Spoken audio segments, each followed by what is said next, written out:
against teams. He's played the big boys. I'd like to see in these favourable fixtures how he gets on. I feel like everyone has jumped on the Maddison bandwagon. Me myself, I have as well. Like I've got him in my team. I think last season, he started to see, show some promise. And you've got to think about it, right? He's got Burnley at home. He's got Southampton away, Crystal Palace away. Sure. I'd like to see how he does after those games, because what I feel is he scored a goal against Tottenham, right? Yeah. Before that goal, he hadn't scored a goal. He hadn't scored all season. Now, let me finish the point here. He scored 2 goals all season, right? He's had 2 assists as a midfielder. Yeah. El Ghazi has had 2 goals, and El Ghazi has had 3 assists. As a midfielder, 2 assists. He's right down the list. Even Cantwell's had 2 assists. That is not good enough for someone that we're starting to say he's an England regular. He scored 2 goals, 2 assists. Everyone's jumping on him. But I'm not seeing it personally. I'll take the first point if you don't mind, NVD. The only thing I would say about Maddison, yes, he only had on the record 2 goals and 2 assists, but he had the most shots on goal and the most chances created without scoring a goal. I've heard that before. He can't shoot, can he? You said he can shoot, he can't score. But it was on target. It was on target. So he's that says a lot, I think, about a player. If you're getting it on target, you're creating a goal. You just might not be putting it in the back of the net. If he started to put it in the back of the net, I back it. Where those points are coming from and how he's playing against certain teams as well. He's starting to kind of show that form against teams in the top 6. Yeah. So to speak. So you got to think that actually, you know what, if that level of form starts to continue, and naturally the players around him as well, that actually kind of hugely benefits him for some of the upcoming games. Now, I'm not saying that will last the whole season. It may not. Yeah. But I think kind of he's in an upward trajectory, and he is, and that's why I say I'm interested to see how he does in these next 3 games, and I do have him in my team. And calling his bluff in a way, because I've got him in my team, but I'm expecting things from him. But I don't know if this whole sort of everyone's saying, oh, he's so good, he's the next this, if it's justified. So Maddison selected by 12.2% of managers, more so than Vardy, who's only 10% of managers. And for me, I would be seeing Leicester hopefully winning this game. I'll go with that. I think it's going to be a tight one. Spurs versus Watford, and don't Spurs need a win after losing? They need a reaction, right? At Tottenham Stadium to Brighton after the NFL game as well. Someone's got to win then. This is interesting because Watford actually, turned the corner slightly in a way that they managed to get themselves a point last week, 0-0. Showed they could defend a bit better, but surely Spurs are going to win. I think so. I would defer to my point in part 1. They haven't got a plan B. It's Kane to Son. Son is probably the only one trying to make something happen. So is obviously Eriksen there as well, just behind him. Son to Kane to Eriksen to Lamela.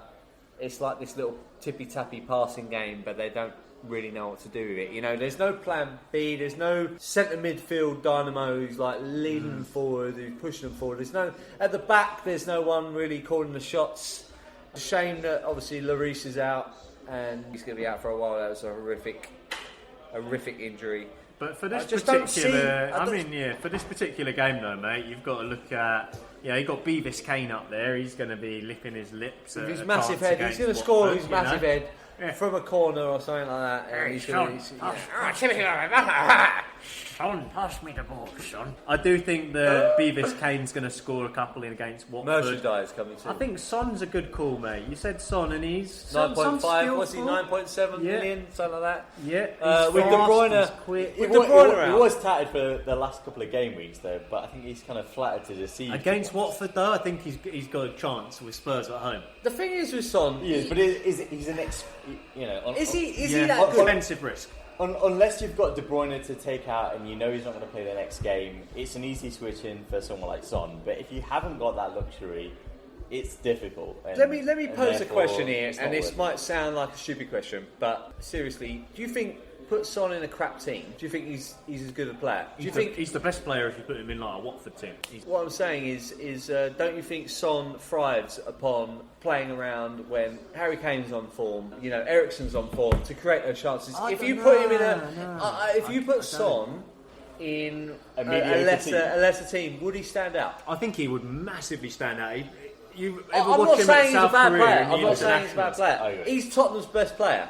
He's Tottenham's I think best player. 2 points there. Firstly, he would stand out in a lesser team. Absolutely. Secondly, he plays for a lesser team anyway, so he does stand out. There we go. Double whammy. Getting just the had to jab put- in whilst the captain's parking the boat. I had to put that point out Docking just the because I've noticed when Tottenham are playing well as a team, then Son scores goals. But when Tottenham are not playing well as a team, he's not a game changer for me. He doesn't grab. He's not going to grab him by the scruff of the Scruff neck. of the neck. That's I feel what like I'm he trying does to do say. that That's what I'm trying sometimes. to I say. do think he does that. He does that. I think Harry Kane actually does that more He than did he a does. lot last season. He's happy to for take Spurs. that ball on. He's happy to try. Agreed. He had to step up last season in a Not few of the this games. season though. Genuinely, not this season between him or Lucas Moura or Kane. Who they started to kind of drag through Spurs 2 games. But Spurs, I think there's a lot of that. You know, a goal may go against them, and then it's kind of heads down mentality as opposed to right. Okay, let's get them through the game. We're better than the opposition team. Let's get a result. So let's finish it. So let's finish it off then. Spurs Watford. I'm going Spurs to win this. I'm going to say 3-0. Yeah, agree. NVD, banana skin. I think Spurs will concede, but I do think they'll win. They're at home. I think it'll be a 2-1 jobber. I think Harry Kane's going to get on the score sheet with this, and probably Son's going to get a hat trick now. I've just said that. So that's 4-0. I figure 4-0 Spurs. Okay, on to Wolves versus the Saints. Pack of Wolves. So here we've talked about Traore, and we think there might be some value in there. We've got to mention him again. I think he's going to be the player of the week. To be honest, I think a lot of FPL managers will be looking at him, especially for the value. I still can't believe he's only 5 million. And Southampton have let in 15 so far this season, third highest in the league. They've lost three on the bounce. So crying out for scored Wolves. 3, none of them being particularly special. Wolves are at home as well, so upturn in form. Molyneux. Jimenez back in form. Yes, I think Jimenez back in form, and I think as we said at the start of the podcast, definitely in terms of kind of the Wolves' defence as well. This could be a turning point for them. So, the likes of the Johnnies, the Dohertys, the Bowleys. We don't like Doherty though. Just for the record. We don't like Doherty. Pick Cody over definitely don't Doherty. like it. Apart from Go him, on there. the kind of the stalwarts of last season, you could theoretically perceive getting them in your team if you have your wild card or if you need a kind of cheap defender. Especially as a differential, like you say, because not a lot of people will have Wolves players because of their performance in the early stages of this season. They're going to be low percentage ownership.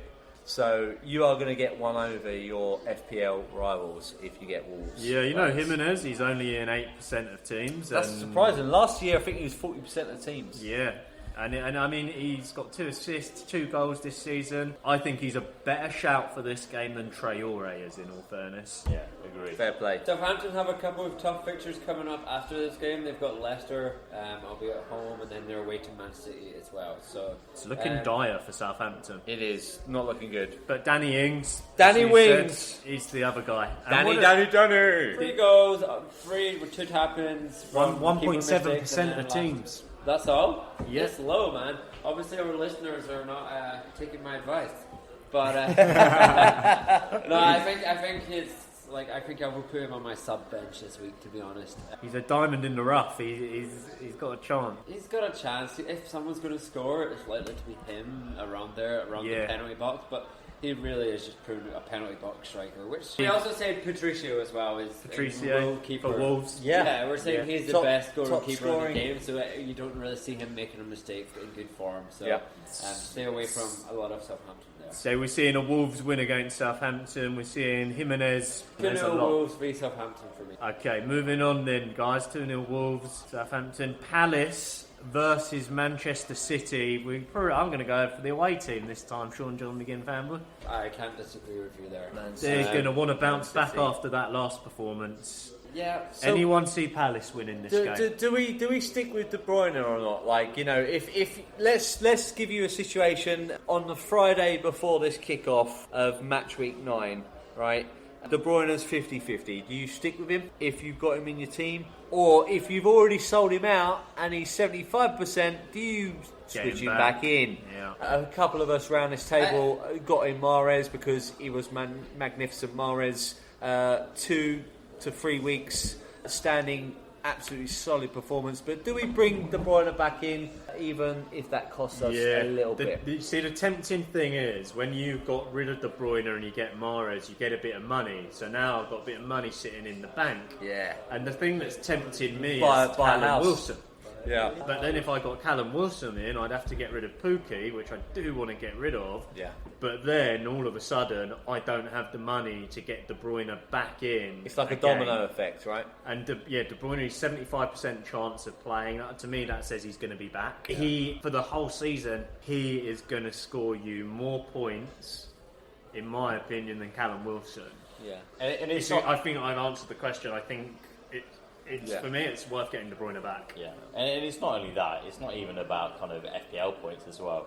You got to think about it. I think kind of Pep Guardiola is going to think about actually, you know what, how beneficial has De Bruyne been for the team as opposed to when he's out, and therefore they were a different team against. They Wolves. were screaming out for a box in the ball that De Bruyne has been doing since day one. If it means rushing him back and playing in the game, then I think he's going to do so. Whether he plays all game or not depends on how successful Man City are against Crystal Palace. But if it's a cagey affair, he's going to play all game, and you potentially could get you points in terms of assists. Do you know what I like about this game? It's the later kick-off, and I think this is going to be a good game.